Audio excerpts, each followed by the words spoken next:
A landlocked nation, once dismissed as fragile, now dares to roar. For decades, Burkina Faso has been trapped between insurgencies within and silence from abroad. Villages were burned, borders torn, soldiers sent to fight with weapons older than their fathers. And then, a decision came, bold as lightning on dry soil. Ibrahim Traoré, a young captain turned head of state, signed a pact with Pakistan. A deal not written only in ink, but in destiny. Why Pakistan? Why now? And what kind of future can emerge when jets, tanks, and drones replace the rusting rifles of yesterday? This was not charity. This was not aid. This was sovereignty. Stay with us. This is more than a headline. It is a turning point history will remember. Subscribe, walk with the story, and do not look away. Because what follows is not simply about one agreement. It is about a nation wrestling back its dignity. About a continent asking whether trade, not pity, can shape its defense. If one small landlocked state can rise, what stops the rest?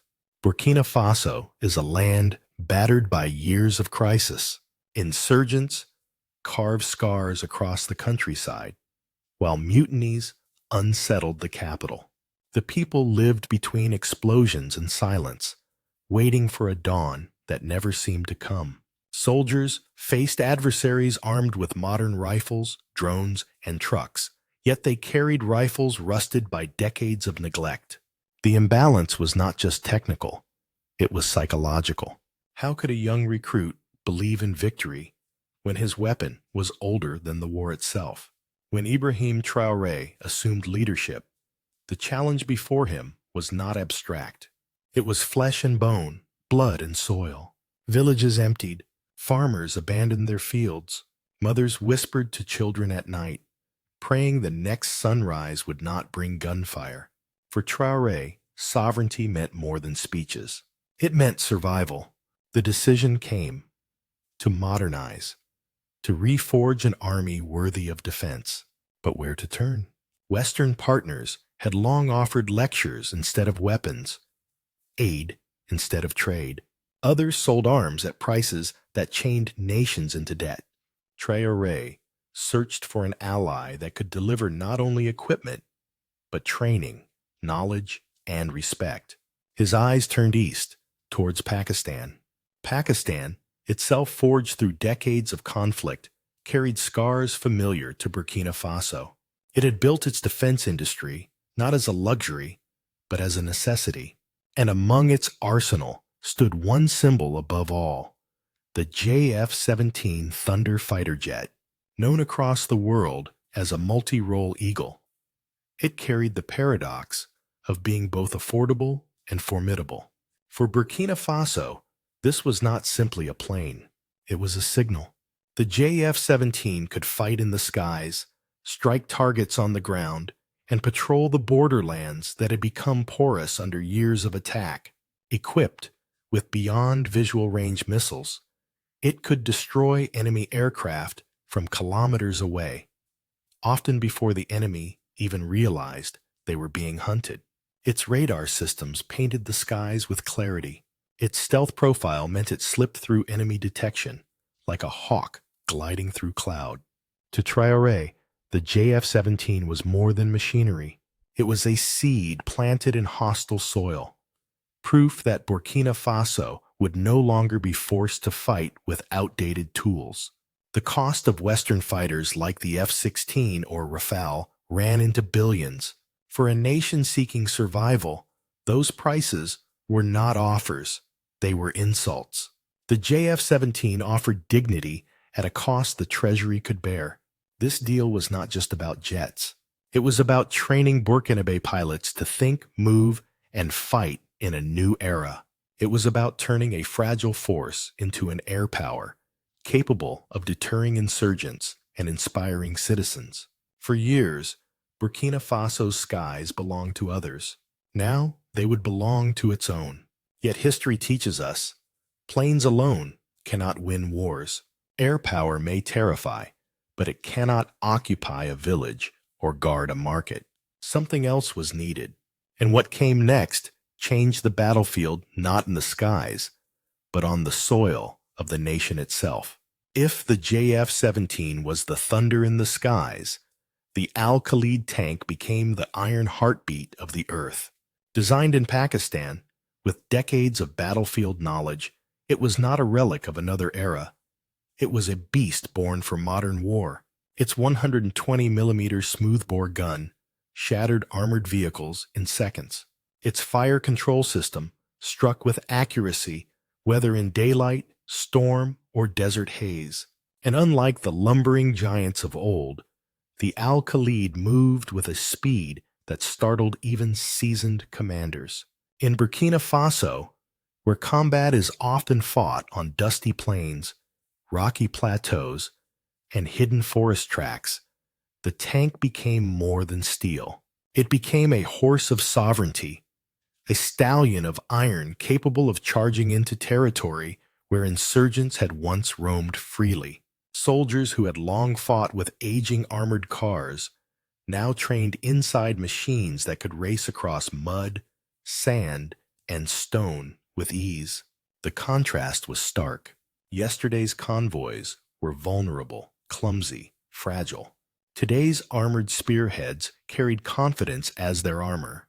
For Ibrahim Traoré, the acquisition of Al-Khalid tanks sent a message not only to enemies, but to his own people. A state that could protect its citizens on the ground was a state reborn. Markets that had long closed under the threat of attack began to open. Families once fearful of sending their children to school saw a different horizon. The mere presence of tanks patrolling highways became a symbol of endurance. An iron wall rising against chaos. The emotional response was immediate. For the youth of Ouagadougou and beyond, the tank was not an abstract machine. It was proof that their nation was no longer left to fight barefoot. Crowds gathered during training demonstrations, watching columns of Al-Khalid roll with thunderous weight across the fields. In villages, elders whispered that the soil itself seemed to tremble with protection. Yet it was not only civilians who felt the shift. Within the armed forces, morale transformed. For years, soldiers had borne the humiliation of being outgunned, outmaneuvered, and outnumbered. With modern tanks, they no longer marched into battle already defeated in spirit. Pride returned to their shoulders, and pride in war is as lethal as any weapon. International observers may have shrugged, noting that Burkina Faso's arsenal still lagged behind major powers. But for the men and women whose lives hung in the balance, the Al-Khalid was not about global rankings. It was about survival in battles fought daily against insurgents who hid in forests and struck from shadows. For them, the tank was a guardian, a partner, a promise. Still, Ibrahim Traoré understood that war in the 21st century was not fought only with steel and firepower. The world was changing. Invisible eyes now circled above every battlefield. Precision strikes came not from the roar of jets or the rumble of tanks, but from silent wings in the sky. And so, while tanks roared across the plains, another chapter of this alliance unfolded. One that would change how Burkina Faso hunted its enemies, how it watched its borders, and how it projected power without risking lives. When the drones arrived, silence itself became a weapon. No longer did Burkinabe soldiers need to march blindly into ambushes. No longer did commanders send patrols into forests without knowing what lay ahead. With the Barak and Shapar systems, Burkina Faso gained eyes that never tired, wings that never faltered. These drones hovered for hours, tracking movements invisible to the naked eye, and when ordered, they struck with a precision that once belonged only to wealthier armies. For families in villages near the borders, the difference was profound. Where once they feared columns of insurgents appearing out of nowhere, they now knew that unseen guardians circled above. Mothers returned to the fields, children to the schools. In markets long abandoned, trade began again. The drones did not only attack enemies, they restored rhythm to civilian life. But technology is never neutral. With every drone strike came questions of power and legitimacy. For Traoré, the drones were proof that his leadership, born out of the Ibrahim Traoré Coup, was not just about seizing authority, but about wielding it for defense. By delivering security, he delivered legitimacy. The political consequences were unmistakable. In a country weary of broken promises, citizens saw results. Insurgents no longer struck with impunity. Convoys that once feared roadside bombs now moved with the confidence that surveillance guarded every route.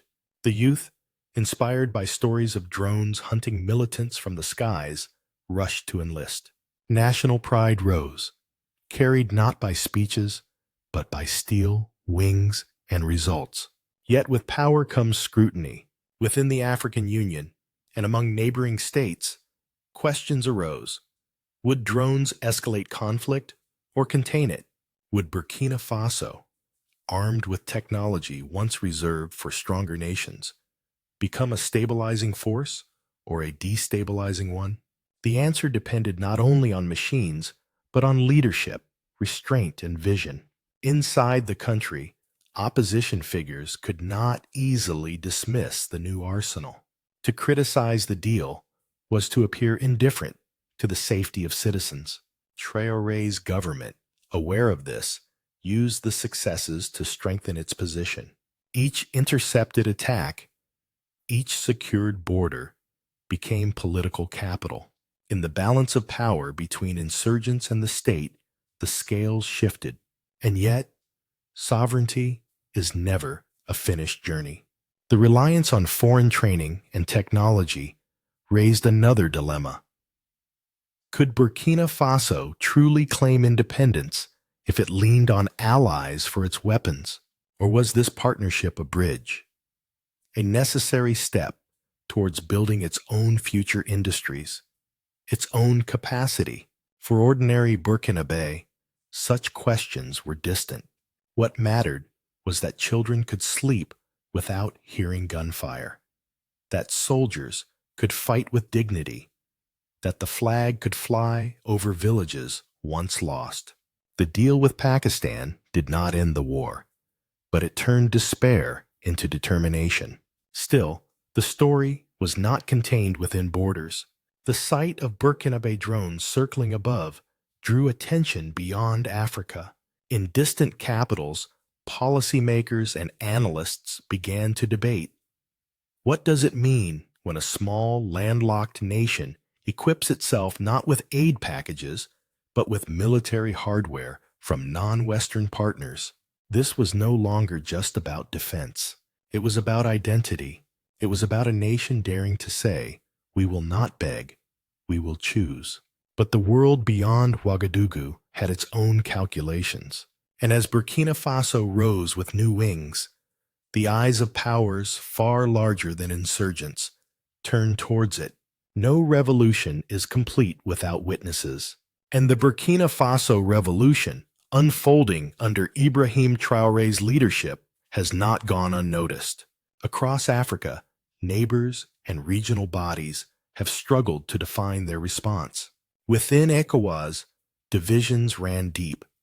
Some states called for negotiation, others for sanctions, but all understood that Burkina Faso's choice of partners signaled a break from old alignments. The African Union, often cautious, issued words of concern, but also recognition.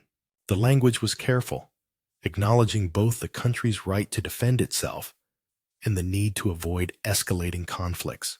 For ordinary Africans, however, the sight of a fellow nation arming itself through partnership with Pakistan, rather than dependency on Europe, stirred quiet admiration.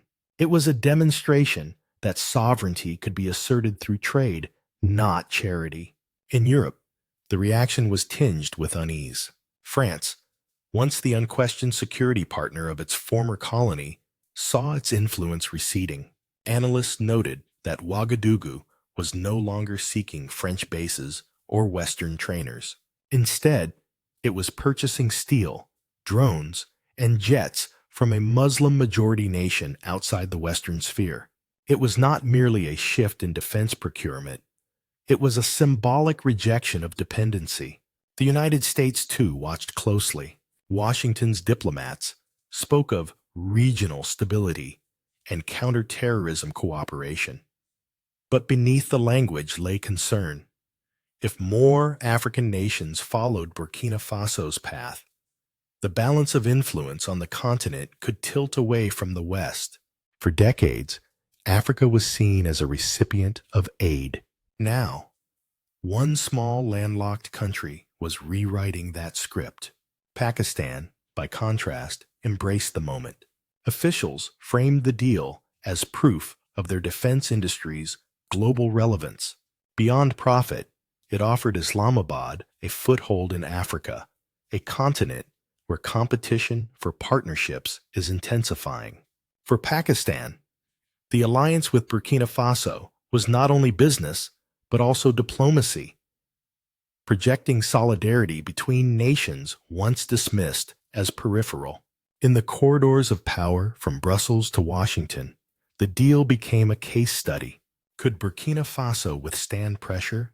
Would others follow its path? Was this the first crack in a system where African security was managed from outside rather than within?